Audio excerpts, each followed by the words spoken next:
שלום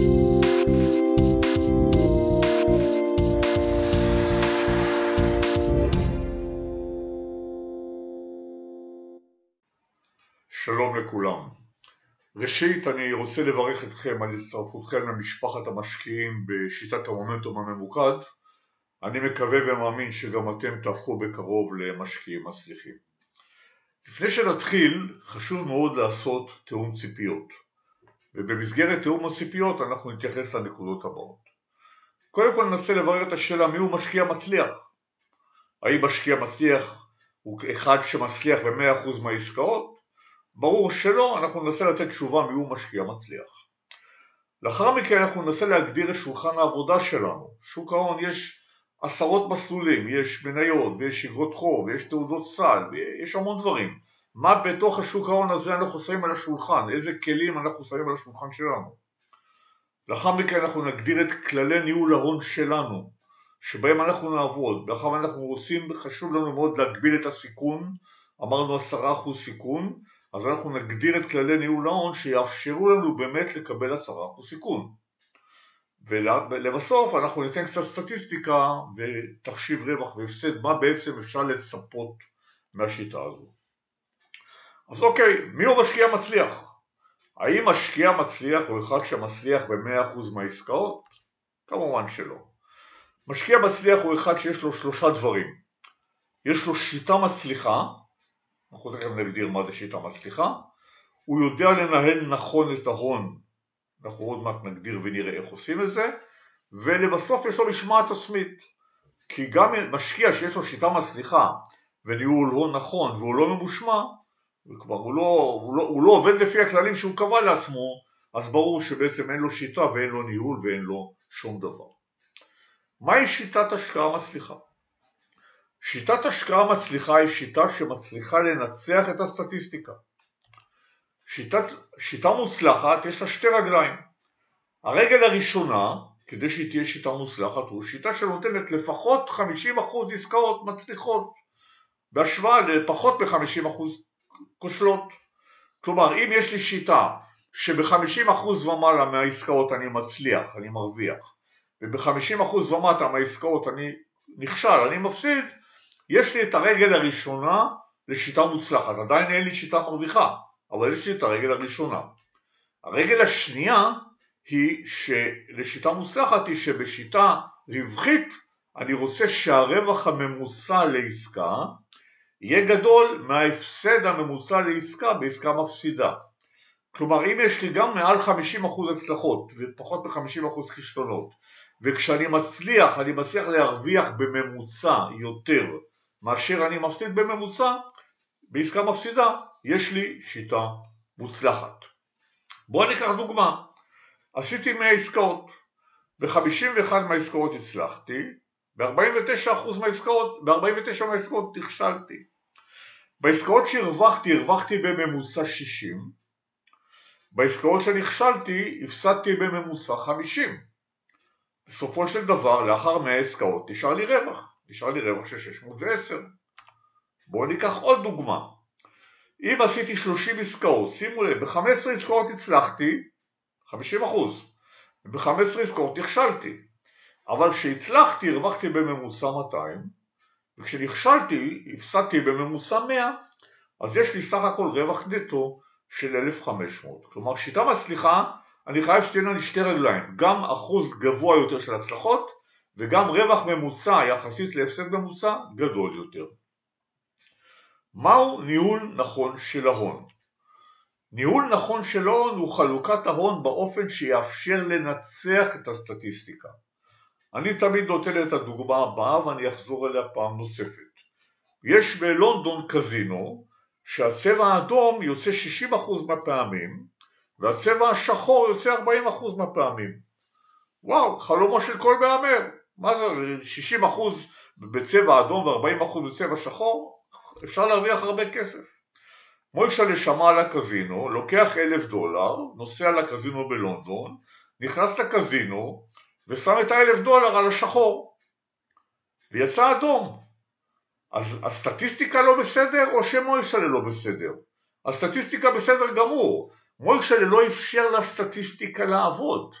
כדי ש-60% הצלחות, אני אקבל 60% הצלחות בשחור, אני לא יכול לצפות שדווקא בעסקה הבאה אני אקבל את זה, או בניסיון הבא אני אקבל את זה, גם לא בניסיון של האחריו.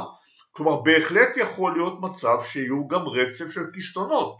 כדי שאני אוכל לנצל את הסטטיסטיקה, אני צריך לחלק את ההון למספיק ז'יטונים במושגים של קזינו, כדי שגם אם יבוא כישלון ועוד כישלון ועוד כישלון, וזה יכול לקרות, אני עדיין אהיה בתמונה.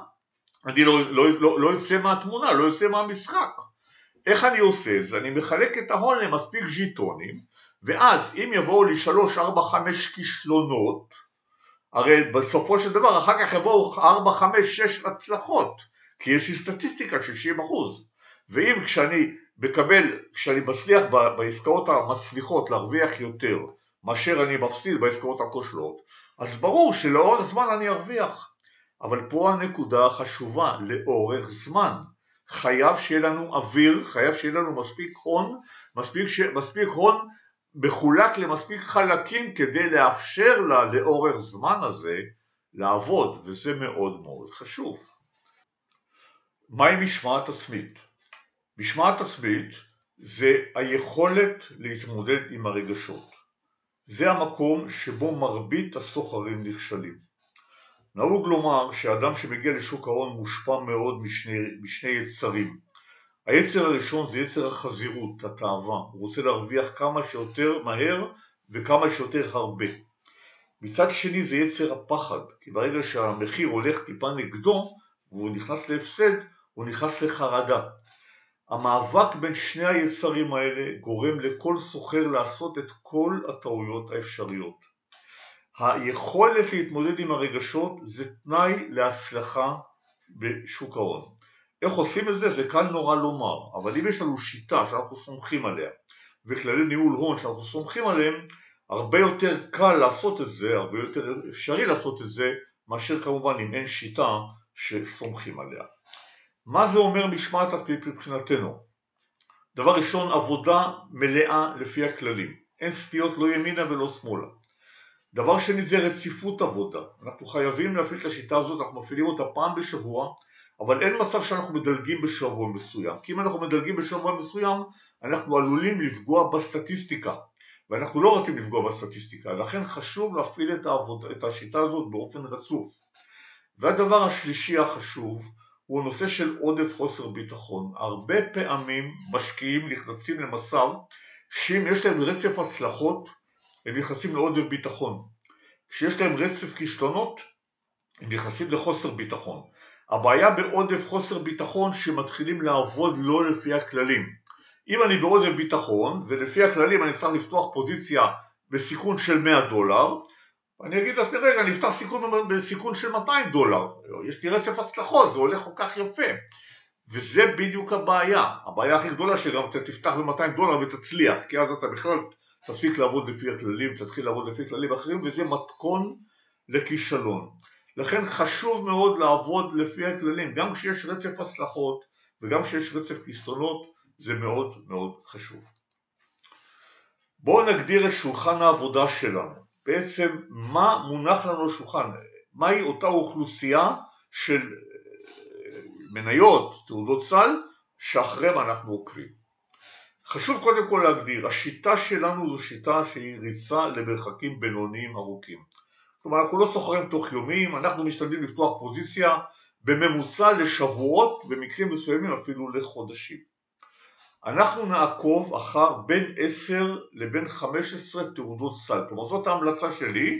כמו שאתם תראו בהמשך, אתם תוכלו את האוכלוסייה שאחריה אנחנו עוקבים, אפשר לשנות אותה, אני תכף להגדיר בדיוק איך אפשר לעשות את זה. אלה תעודות הסל שאני מציע לעקוב אחריהן. יש פה 13 תעודות סל, אני לא אעבור על כולן, כל מי שירצה יעבור ויקרא את כל הרשימה, אבל יש פה, שימו לב, מדדים מכל העולם, פה גרמניה, יפן, בריטניה, יש פה זהב, יש פה נפט, יש פה אגרות חוב של ארצות הברית ל-20 שנה, ויש פה את שלושת המדדים המרכזיים בארצות הברית. אלה תעודות הסל שאני חושב שהן הבסיסיות למסחר. האם זה תורה מסיני? לא, ממש לא. אלה 13 תעודות סל שאני חושב שכדאי לעבוד בהן, אבל בהחלט יכול מישהו להחליט שתעודה מסוימת לא מתאימה לו, יכול מישהו להחליט שהנפט לא מתאים לו, שהזהב לא מתאים לו, ויכול מישהו אחר להחליט שהוא רוצה להוסיף את התעודת סל של רוסיה לדוגמה, למשל שלא כתבתי אותה שם. כלומר בהחלט אפשר לגרוע או להוסיף, אפשר גם להוסיף מניות. אם מישהו רוצה איזה מניה מסוימת לעקוב אחריה, מישהו אוהב את אפל, או מישהו חושב שזו חברה כזאת או אחרת היא חברה שהוא רוצה לעקוב אחריה, בהחלט אפשר להוסיף אותה לתוך הרשימה. מה שכן מומלץ לא לעבור מעבר ל-15 תעודות סל מניות. כלומר שהאוכלוסייה כוללת לא תעבור את 15 המניות. כמו שאמרתי זה גמיש, אני באופן אישי עובד על התעודות האלה, אבל כמו שאמרתי זה גמיש, כל אחד יכול להוסיף, לגרוע כאוות נפשו. מה שחשוב שכל תעודת סל או מניה שנכנסת לרשימה הזאת היא תהיה כזאת עם סחירות גבוהה, שהיקף מחזורי המסחר שלה יהיו גבוהים. אנחנו לא מחפשים תעודות סל או מניות שמחזורי המסחר שלהם הם קטנים. אוקיי, בואו נדבר על כללי ניהול ההון, איך אנחנו בפועל ננהל את ההון שלנו. אם יש לנו בחשבון $10,000, השאלה הראשונה שאנחנו נשאל את עצמנו היא כמה אנחנו מוכנים לסכן. זאת שאלה שחייבים לתת תשובה עליה מראש ולא משנים אותה כל רגע.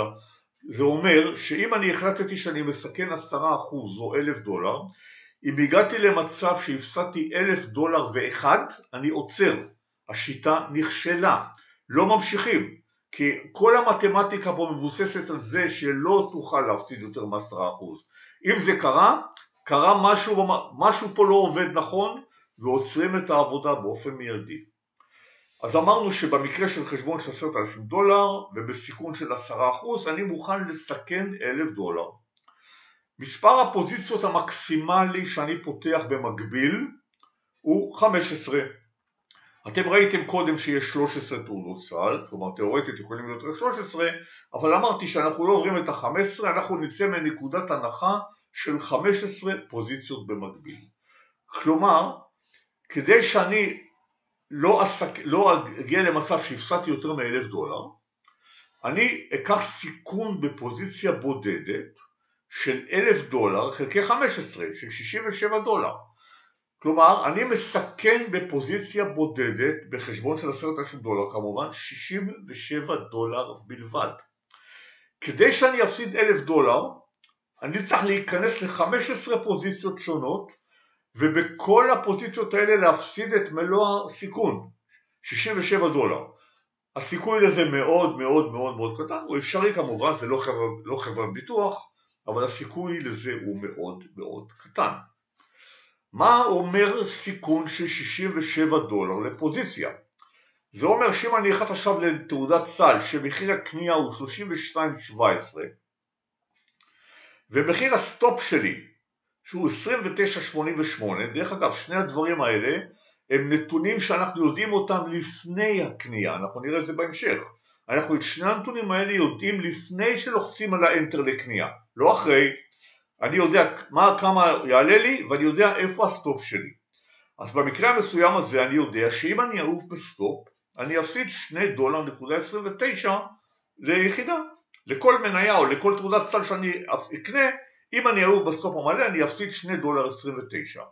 מאחר ומותר לי להפסיד $67, מספר המניות או תעודות הסל שאני אקנה יהיה 29, יהיה 67 לחלק ל-2.29, 29. כך בדיוק אנחנו נעשה את זה. אנחנו נחשב את גודל הפוזיציה לפי הסיכון שלנו ליחידה, כאשר הסיכון ליחידה כפול גודל הפוזיציה יביא אותנו לסכום לסיכון. בואו נראה קצת סטטיסטיקה, מה אנחנו יכולים לצפות. בשיטה שאנחנו נכיר, יש פחות או יותר עסקאות מרוויחות, אחוז ההצלחה הוא בין 50 ל-55% הצלחה. עסקאות המפסידות הן בין 45 ל-50% כישלון. היחס של הרווח ממוצע לעסקה מרוויחה להפסד ממוצע לעסקה מפסידה הוא פחות או יותר 1 ל-2. בואו נראה מה זה נותן לנו, מה זה צפוי לתת לנו, איזה רווח זה צפוי לתת לנו בשנה. אם גודל החשבון שלנו הוא $10,000, והסיכון המקסימלי שלנו הוא $1,000, ומספר הפוזיציות שאנחנו נפתח במקביל הוא 15, והסיכון לפוזיציה בודדת הוא $67, ההפסד הממוצע הצפוי לפוזיציה הוא בערך 50, נכון שפה זה 67, אבל לא בכל הפוזיציות שאני מפסיד, אני מפסיד את מלוא הסיכון. יש כאלה שאני מפסיד 67, יש כאלה שאני מפסיד פחות, יש כאלה שאפילו אני מפסיד $5-10, כלומר לא תמיד אני מפסיד את כל הכסף. לקחתי בחשבון ממוצע הפסד $50. אמרתי שיחס רווח והפסד, יחס רווח ממוצע לעסקה להפסד ממוצע לעסקה הוא 1:2, אז רווח ממוצע לפוזיציה הוא $100. מספר עסקאות בשנה, 100 עסקאות, אנחנו נעשה כ-100 עסקאות בשנה, אם ננהל כ-15 עסקאות, כ-15 תעודות סל, אנחנו נעשה כ-100 עסקאות בשנה. אז בואו נראה את התוצאה. אם יש לי 100 עסקאות, ב-50 לקחתי 50% הצלחה, הרווחתי 100, ב-50% הפסדתי 50, יש לי $2,500 רווח בשנה. $2,500 בחשבון של $10,000 זה 25% בשנה. הנה אני מראה לכם, ושוב לדעתי כל המספרים פה הם מוטים למטה, כי בפועל התוצאה היא יותר טובה, גם פה יש יותר אחוז עסקאות רווחיות ופחות כישלונות, גם ביחס רווח ממוצע לעסקה לדעתי הוא קצת יותר גבוה מ-1 ל-2, אבל אני הולך על הבטוח, על המינימום, בוא נאמר שום דבר לא בטוח, אין שום דבר בטוח, זה לא חבר בטוח, אבל אני הולך על המספרים הריאליים ביותר. אז יבוא מישהו וישאל, מה? רק 25% בשנה? אז אני אגיד לכם את הדבר הבא רבותיי, 25% בשנה אחרי 10 שנים מביא אותנו $10,000 ל$93,000. 25% בשנה זה המון כסף, זה המון. אני לא מדבר על האלטרנטיבה בבנק שהיא 0, אבל קחו 25% ותעשו, שימו אותה כל שנה בשנה, אחרי 10 שנים יש לכם כמעט פי 10 כסף. אנחנו ניפגש בשיעור הבא שבו אנחנו נכיר את האסטרטגיה עצמה.